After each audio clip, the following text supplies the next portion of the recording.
کارگاه دوسره با اتومبیل و آمیرین آگر ومراندنه لحولیره دمید این کردستان رو داوی دا ببینن.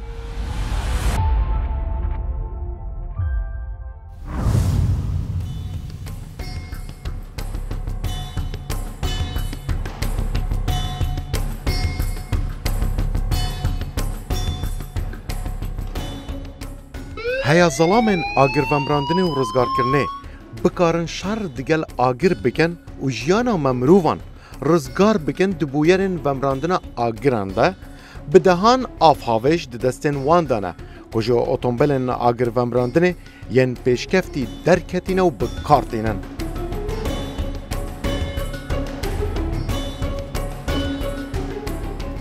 پیشوچونن پیشسازی لکردستان بردوامن نها اتومبیلن خودی تایبتمندین بلند دبواره آگر ومراندنه ده لحولیره تین درست کرن.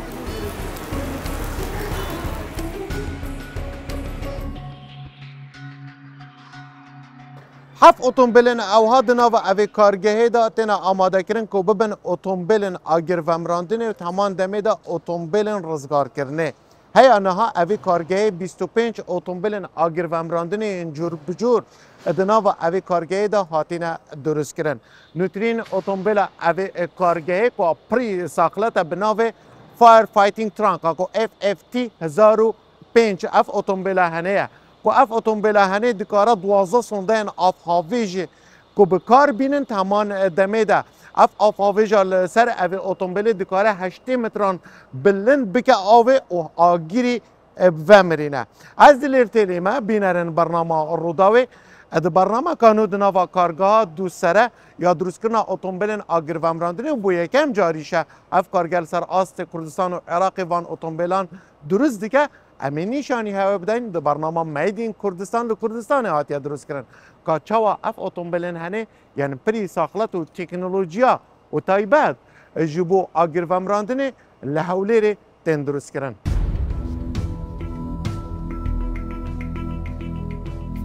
کارگاه نو یا گروپا کمپانین دو سره وان اتومبیلان درست دیگه کل نافچه تیمار لحولیره.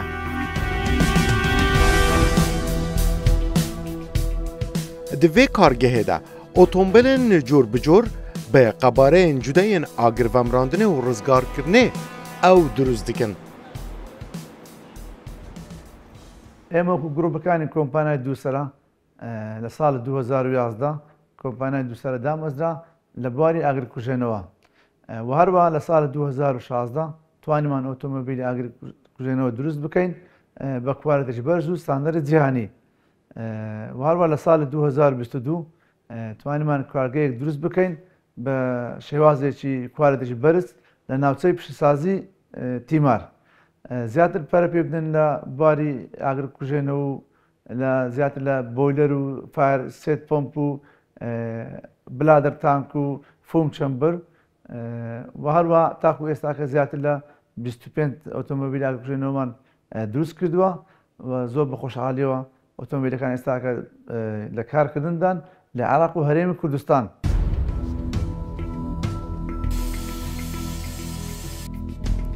اندازیار و میکانیکی ین کرد دوی کارگاه ده هول دانه الدوف ستاندرد جهانی و رینماین حکومی یعنی کردستان و عراق ده اتومبیلن خود جیب جیب کن.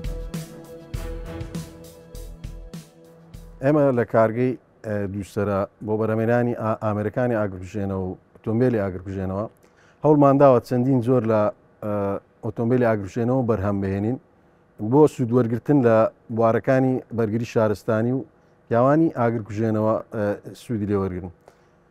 نوێترین تەکنۆلۆژیا لە ئۆتۆمبیلەکان بەکاردێنین هەروەها ئەو ئۆتۆمبیلانە ئێمە دروستی دەکەین لەسەر شاسی جۆرەها شاسی دایدەنین وەکو با بڵێن مان مارسیدس هەر جۆرێک شاسیەک بێ ئێمە لێرە شاسیەکە دەکەین بە ئۆتۆمبیلی ئاگرکوژێنەوە بە بەکارهێنانی بێگومان ئەو دیزاینانەی کە تایبەتن بە خۆمان و ئەندازیار و تەکنیکی خۆمان بڵین خۆماڵی هی خۆمانن دیزاینەکە دادەڕێژدرێ و ئەنجامدانی کارەکان هەموو لەناو کارگەکەی خۆمان لە کارگەی دووسەرە جێبەجێ دەکەین. اف کارگه دوباره دروستکردن اتومبیلن آگیرومراندنê de kariye dahinanên berçav bike û dahinanên wan boyîne kar asanî ji bo zalamên agirvemrandinê li Kurdistanê. ئێمە وەکو بەشی دیزین لە کۆمپانیای دووسەرا پاش هەڵبژاردننی جۆری ئۆتۆمبیلی ئاگرکوژێنەوە کە چەندین جۆری ئۆتۆمبیلی ئاگرکوژێنەوە دیزین دەکەین لەم بەشەدا.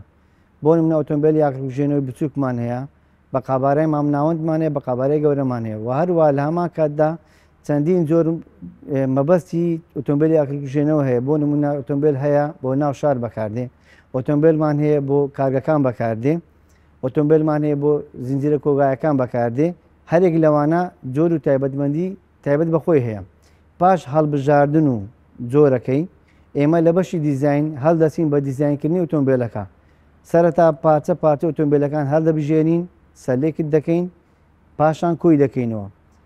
لە پاش کۆکردنەوە و هەڵبژاردننی پارچەکانی ئۆتۆمبیلەکە هەڵدەچین بە کالکولیشنکردن.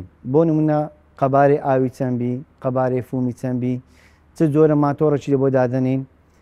هەموو چەند تایبەتمەندێکی ئەوانەی پاشەوەی کە هەموو هەڵدەبژێرن لە بۆی پاشان دیزینەکەی تەواو دەبی کە دیزینەکەی تەواو دەسەر بواری چێکردنەوە. لە بەشی چێکردنەوە لە بەشی دیزین دووبارە بە هەموو تایبەتمەندەکانیدا دەچینەوە لەسەر کۆدی نێودەوڵەتی.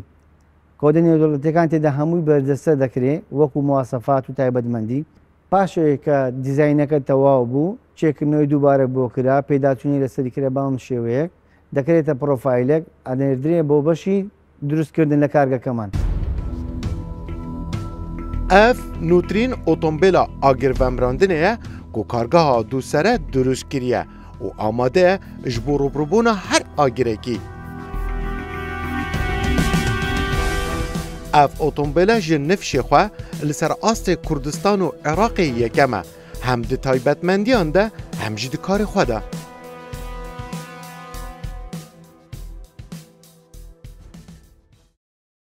FFT Firefighting Truck 1005 نوترین اتومبیلا اوی کارگیه زیاترین ساقلت دناوا اوی اتومبیل دهنه تایبت جبو ظلامن آگیرومراندنه آنکو برگیریا شهرستانی.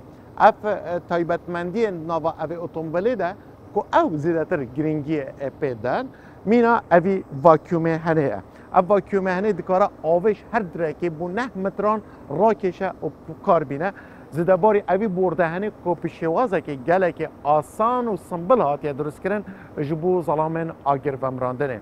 12 سوندین آف هاویش دناو اوی اتومبیل دهنه سروی آف هاویجا السری که مگود 8 متران دکاره آگیری ومرینه. زدباری وی که تانک آوی یه اوی اتومبیل دکاره هیا 12,000 لیترین آوی حل بگیره. زدباری تانک که دنجی هیا جبو فومیه اوجی دکاره هیا 1500 کیلوگرام فومی دناوا خواهد حل بگیره جبوب کار اینانه دما او پیدوی دبن. اف اتومبیل هنه سوراوند کامیره آنکو لهر لایه که کامیره هیا اوتیتا ریکورد کرن هر جدسبه که اف اتومبیل درد که هیا دیگه جه بویره. هر وها اف اتومبیل هنه پری تکنولوژی ایکش گرینگترین وان تکنولوژی که دناوا اتومبیل آگیر ومراندنه آنکو فایر تراک دا هیا اوجی بو یکم جاره لسر آست کردستان و عراق دناوا وی کارگیه تا بیتا درست کرن و یکمین اتومبیل جی کود کاره هم دهاجوتن دا شریل گل آگیری بکه. اف اتومبیل آنکو اف ساخلت دناوا به اتومبیل دا جبو ظلامن آگیر ومراندن گلک آگیرنگه نمک اتومبیلن دید با راوستا و آماده بکه بلکه هر دکارن الدما درکتنه هیا دیگه نه جه بویره او یا آماده کری با دست بکه اشاری بکه. زیده باری ویه که 4 ظلامن آگیرومراندنه به هر سال گل مونیتره که دناوا اوی کابینه داره دکارن تیدا رینن و کاری خوب بکن هد گن جه بویره گل کابتنه اوی اتومبیله. اف اتومبیله لحولیر هاتیه دیزاین کرنو چه کرن لنوچه دروست کرنا و اتومبیل لکردستان و عراقه دناوا مدیان دا دنگ ودایه. آمیرن پیشکفتی و تکنولوژیا سردم ji bo drûstkirina van cûra otomobîlan bikartînin. بەش بە بەشی سیارەکان دروست دەکرێت و لەگەڵ تەنسیق دەکرێت لەگەڵ بەشی دیزین. پاشەوەی کە ئۆتۆمبیلەکە تەواو بوو دەستە بووە بەشی تێزکردن. لەوێت ئۆتۆمبیلەکە تێز دەکرێت چەند جارێک پێداچوونی بەسەر دەکرێتەوە دووبارە. پاشەوەی کە هەموو بەشەکانی لەژێر تێز تەواو بوو جێبەجێ کرا پاشان دەستە بەشی بۆیەکردن.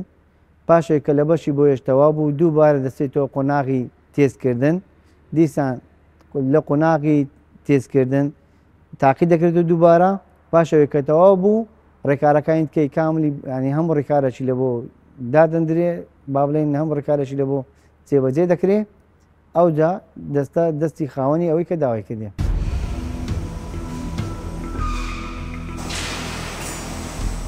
هەموو کارگەرن di nava kargehê de kar dikin Kurdin.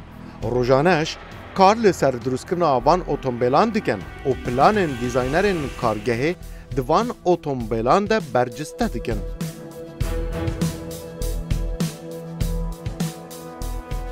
ئەو بەرهەمانە لە کارەکە ئێمە بەرهەم دێتن لە بواری کوالەتیان زۆر بەرزە هەم لە ئەو ماوەدانەی لێ بەکاردێنین و هەم ماوەدانەی لە کاتی دروستکردن بەکاردێتن لە کوالەتی زۆر بەرزدا و هیچ کەمتر نییە لەو بەرهەمانەی لە ئەوروپا و لە دەرەوەی وڵات دروست دێتن و بەرهەم دێتن. لە هەمان کاتدا ئەو ماوەدانەی کە لەناو ئۆتۆمۆبیلەکان بەکاردێنن و لە کوالەتی بەرزدانە و ئەجزەی پێشکەوتوو تێدا و زۆر بە ئاسانی دەتوانی کارمەندانی بەرگری شارستانی بەکاری بێنێتن.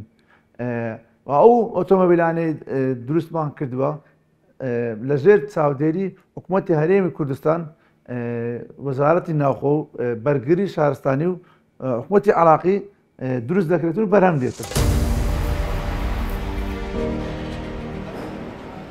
Di vê kargehê de dûrûstkirina otomobîla agirvemrandinê pêdivî bi çi rojan e? Heya niha jî zêdetirî 25 otomobîlên agirvemrandinê wan dûrûstkirine.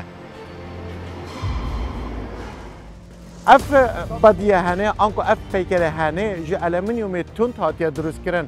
Ji bo dûrûstkirina heykelekê ewha ji bo otomobîleka agirvemrandinê nizîkî 5 roja pêve mijîl bin. Eger asım be dibe 20 roja pêve mijîl bin. Teman demê de 600 sedê ji weznê otomobîlê yanî ji giraniya otomobîlê ev alüminyumê hene tund ku niha ev kargeha pê kar dike jê kêm kirîne. Anko otomobîla agirvemrandina ewha biçûk dikare plestir bige cêr agirvemrandinê. Hemû jî bi alüminyumê tund tê dûrûstkirin zêdebarî ku hemû amîre û tank û tiştên wê duatir têne girêdan. 20 roj heta 25 rojan di nava evê kargehê de tîmek bu her otomobîlekê hatiye hazirkirin ku li ser vê otomobîlê kar bikin heya bi dawî bê.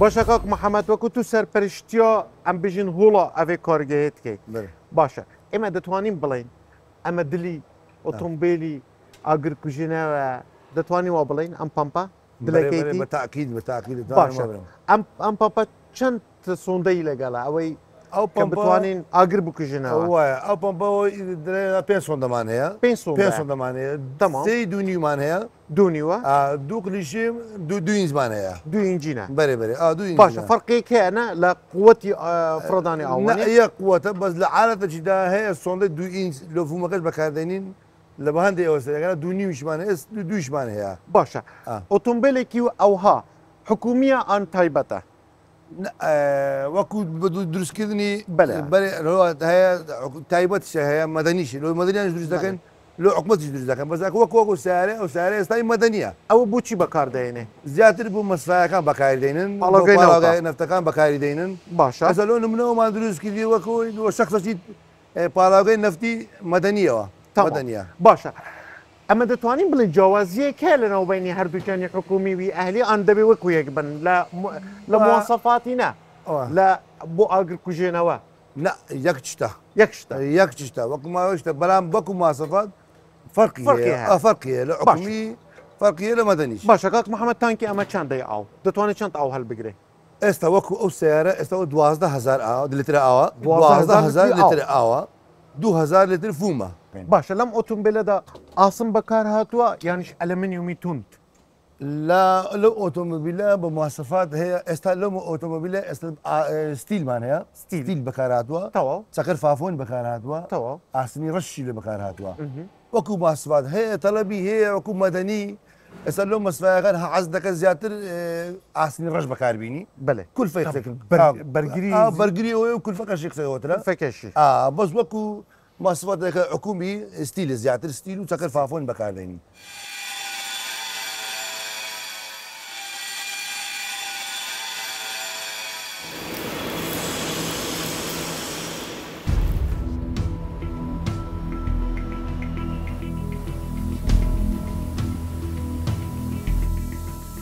د بەشێکی دنیە کارگەهێدا هەنێکی جۆرên بۆیلەرە ji بۆ هەموو جۆرە کارگە و وێزگیان تێن دروستکردن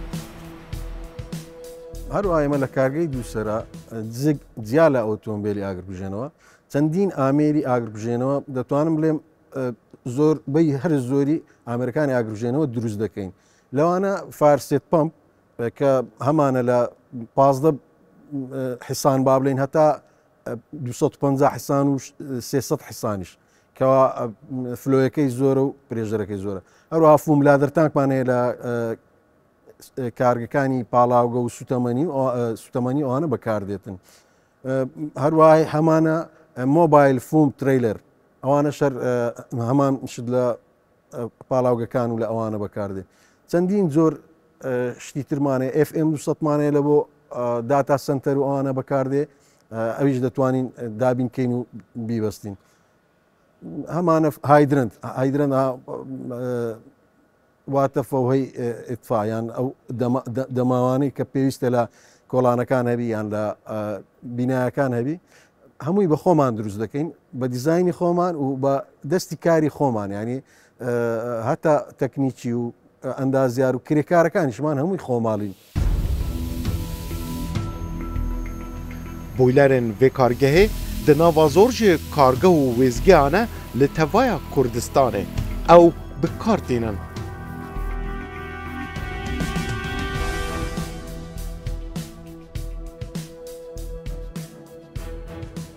بالنسبة للبويلرات بويلرات عدة أنواع نوع هواء ساخن دەربارەی بۆیلەرەکان چەند جۆرەکەن جۆری هەوای گەرم ئاوی گەرم ڕۆنی گەرم و هەڵم بۆیلەرە هەڵمیەکان دوو جۆرن جۆری بۆڕی گڕ و بۆڕی ئاو بۆڕیە ئاویەکان بۆ پاڵەپەستوی بەرز بەکاردێن وەک وێزگەکانی بەرەمێنانی کارەبا سەبارەت بە بۆڕیە گڕەکان ئەوە ئێمە پسپۆڕین تێدا بە پاڵەپەستۆی ژیر 20 بار کار دەکات و توانای لە 500 کیلۆوە تا 12 تان هەڵم لە کاتژمێرێکدا ئێمە لێرە پسپۆڕی ئەو بەشەین بۆیلەر بە پێی پێوەرە جیهانیەکان بەرهەم دەهێنین و زۆربەی کارەکانمان لەسەر دیزاینی ئەڵمانیا ماوە پەرە پێدان دەکەین ئێمە یەکەم کەس بووین PLCمان خستە سەر بۆیلەرەکان و پیشەسازیەکەش ناوخۆی بوو ئێستا ستافێکی پسپۆرمان هەیە لەو بوارەدا توانای کارکردنمان نزیکەی هەر 15 ڕۆژجارێک بۆیلەرەکە بە قەبارەی 3 تۆن هەرچەندە قەبارەی بۆیلەرەکە گەورەتر بێت کاتی زیاتری دەوێت بۆ بەرهەمێنانی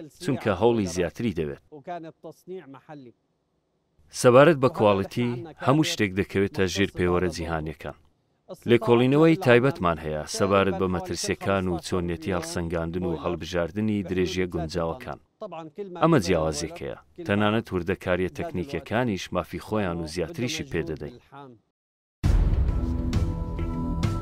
Plana nûya kargehê drûstkirina otomobîleka peyje dirêje heya zelamên agirvemrandinê bi sanehî bigihne bûyerên agirî di nava avahiyên bilind de. لە پلانماندا هەیە لە کارگەکەمان چەند ئۆتۆمۆبیلش ئاگرکوژێنەوە مۆدیل بەرزتر بەرهەم بێنین یەک لەوانە ئۆتۆمۆبیلی پێیژە لە بۆ بەرزەکەی 50 متر تاکو 80 متر بەرز دەبێتەوە بەکاردێنین بۆ ئاسانکاری بۆ سەر باڵەخانەکان بەکاری دەهێنین و ئەو ئۆتۆمۆبیلەش بۆ یەکەم جارە لە کۆمپانیەکەمان دروست دەکرێت لە سەری ئاستی عراقی ئەو ئۆتۆمۆبیلە دروست نەکراوە ئەو بەرهەمانەی بەکاردێتن بۆ ئاگرکوژێنەوە زۆر پێویستە لە هەموو شوێنە گشتەکان هەبێتن و ماڵ و ڕێستۆرانتەکان و باڵەخانەکان پێویستە هەموو ئەو ماوەدانە هەبێتن بۆ ئەوەی بتوانین بەرگری بکەین لە کاتی ئاگرکەوتنەوە داوا لە هاوڵاتیان دەکەن یارمەتی پیاوانی بەرگری شارستانی بدەن لە کاتی هەر ئاگرکەوتنەوەکدا بۆ ئەوەی بە زووتری کات کاری خۆیان ئەنجام بدەن بە جوانی کاری خۆیان ئەنجام بدەن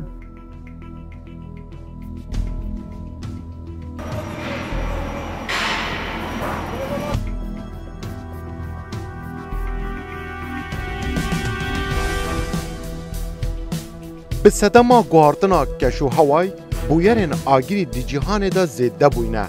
Kargeha dûsere, mîna kargehên dinên cîhanî ewên otomobîlên agirvemrandinê durust dikin, kar kirine ku bûyerên agirî di kêmtirîn dem de bi rêya van otomobîlan û zelamên agirvemrandinê kontrol bikin. Ev jî Made in Kurdistanê li Kurdistanê hatiye durustkirin.